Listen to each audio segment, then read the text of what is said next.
Assalamualaikum warahmatullahi wabarakatuh. Perkenalkan, saya Sofi Solia Ramadanti dengan NIM akhir 163 akan mempresentasikan sebuah studi kasus, yaitu studi kasus pada anak speech delay. Kita masuk ke definisi. Nah, speech delay yaitu keterlambatan bicara merujuk pada keterlambatan dalam perkembangan kemampuan berbicara anak dibandingkan dengan anak seusianya. Hal ini dapat mencakup kesulitan dalam penggunaan kata, pengucapan yang tidak jelas, dan ketidakmampuan untuk berkomunikasi secara verbal dengan baik.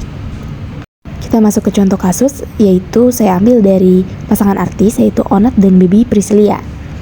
Nah, mereka mengungkap sang buah hati mengalami speech delay. Nah, pertama kali tahu saat umur sang buah hati 2 tahun.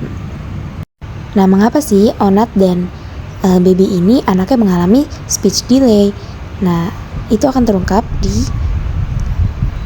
salah satu video yang saya ambil dari TikTok. Berikut videonya. Udah siap-siap kan anakku lagi terapi ya. Kenapa anakku terapi kan? Jadi gini, 1 tahun gue kerja kemarin, gue tuh missing point ke anak gue sama si Baby. Jadi kalau gue ketemu, lucu banget sih, rambut tuh lucu banget, ganteng banget deh. Tapi gue melupakan aspek-aspek yang ajak ngobrol. Ya. Akhirnya pas udah 2 tahun, dia jadi speech delay. Oke. Dia gak bisa ngomong nih. Sama sekali. Ya bisa 1-2 kata. Oh gitu. Yang harusnya 20 kata gitu. Iya. Akhirnya lagi terapi untuk bisa. Yes.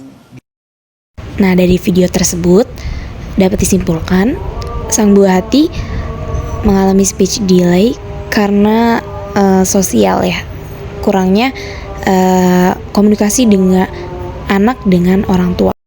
Baby juga mengatakan di sosial medianya bahwa anaknya sudah mendapati terapi wicara sejak umur 2 tahun dan sampai sekarang anaknya berusia 5 tahun pun tetap menjalankan terapi wicara tersebut. Kita lanjut ke faktor mengapa seorang anak bisa mengalami speech delay gitu. Yang pertama, ada gangguan pendengaran. Nah, anak yang mengalami masalah pendengaran cenderung mengalami kesulitan dalam belajar berbicara. Yang kedua, ada kondisi neurologis. Nah, gangguan seperti cerebral palsy atau autisme dapat mempengaruhi kemampuan berbicara. Yang ketiga, ada lingkungan sosial. Pola pengasuhan, interaksi dengan orang tua, dan stimulasi lingkungan berperan penting dalam perkembangan bahasa anak. Nah, kalau dalam kasus yang tadi, itu ada di lingkungan sosial, yang dimana pola pengasuhan yang kurang, seperti komunikasi antara orang tua dan anaknya gitu. Selanjutnya kita masuk ke dampak. Nah, dampak apa aja yang dialami oleh anak speech delay gitu. Yang pertama ada frustasi dan marah. Anak yang mengalami speech delay itu akan kesulitan mengungkapkan pikiran dan perasaan mereka, sehingga sering merasa frustasi karena tidak bisa menyampaikan apa yang mereka inginkan. Nah, frustasi yang tidak terkendali dapat memicu perilaku negatif seperti tantrum, menangis, atau agresi. Yang kedua ada kurangnya percaya diri. Anak mungkin merasa berbeda dari teman-temannya yang sudah lancar berbicara. Hal ini bisa membuat mereka merasa minder dan kurang percaya diri. Takut diejek atau dianggap aneh oleh teman-teman sebayanya juga dapat membuat anak menarik diri dari pergaulan. Yang ketiga, ada masalah emosional. Nah, ketidakmampuan berkomunikasi dengan baik dapat memicu kecemasan dan kegelisahan. Dalam jangka panjang, speech delay yang tidak teratasi dapat berujung kepada yang namanya itu depresi. Yang keempat, ada kesulitan berinteraksi sosial. Nah, anak dengan speech delay mungkin kesulitan membangun hubungan sosial yang baik dengan teman sebaya. Mereka mungkin menghindari situasi sosial yang melibatkan banyak orang karena takut kesulitan berkomunikasi. Yang kelima ada masalah perkembangan kognitif. Keterlambatan bicara dapat menghambat proses pembelajaran, terutama dalam mata pelajaran yang melibatkan bahasa. Selanjutnya, bagaimana nih solusinya bagi anak yang sudah mengalami speech delay? Pertama, ada terapi wicara.